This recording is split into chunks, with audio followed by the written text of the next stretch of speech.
Hey guys, today we are in day 297 and Jeremiah 46 through 49 and Psalm 84. I found today's reading challenging, and when those readings come that are going to be challenging, I think don't shy away from them. You know, the temptation is to rush through them, but just ask the Lord to slow down your pace and to ask Him to help you to understand, to draw out a verse, to help you to see Him in the story, to think back over the narrative of Scripture, why we're doing what we're doing, why we're meeting Him. Again, not every day is going to be an easy reading. Jeremiah is a difficult book, but here's the big idea. Earthly comforts and securities give us a false sense of safety, but only those who put their trust in God find quiet and rest.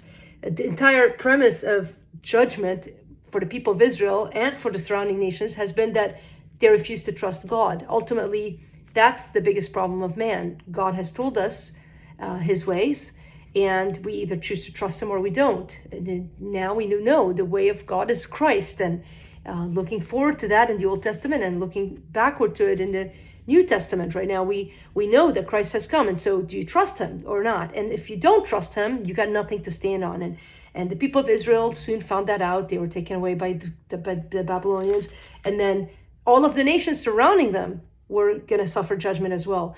And so God's sovereignty was over all the world, is over all the world, and not just His people. You know, He rules over everything. And so you can't be like, well, I don't recognize God's authority, therefore I don't have to submit to Him. Eventually, we all will submit to Him. This is why Paul writes, eventually every knee will bow, every tongue will confess that Jesus is Lord. That day will come. And until it does, we're given an invitation to trust the Lord. And so throughout it, you know, obviously there's a lot of things that you read, you're like, I don't understand it. This seems kind of, you know, it's all about judgment. But basically, you see some of that language in chapter 46, verse 6. The swift cannot flee away, nor the warrior escape.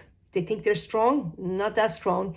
But later, the contrast as he makes his way through the judgment on Egypt, which Egypt was considered a strong nation back then. But in verse 27 and 28 is this reassurance for his people, but fear not, O Jacob, my servant, nor be dismayed, O Israel. For behold, I will save you from far away, and your offspring from the land of their captivity. Our hope is in the Lord. For I am with you, he says, I will make a full end of the nations around you. And then chapter 48 is a judgment on Moab and the Moabites. Remember, Ruth was a Moabite, and so of course, Jesus had a connection to it. So at the end of the chapter, you'll see certain words of restoration. And was that God just being merciful to whom He will be merciful? I don't know. Maybe in chapter 48, verse 47, yet I will restore the fortresses of Moab. And then chapter 49 is a judgment on Ammon. And then the Edom ones, so verse 6, but afterward I will restore the fortunes of the Ammonites. I don't know why God chooses to have mercy on whom He will, but He does. In chapter 49, verse 16, He says, the horror you inspire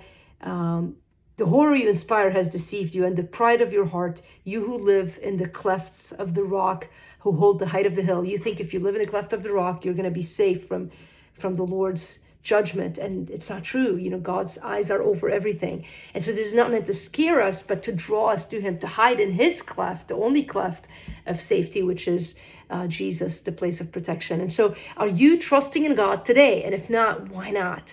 And I pray that today's reading will move you towards a deeper trust in the Lord, even when you don't always understand His ways. Love you guys.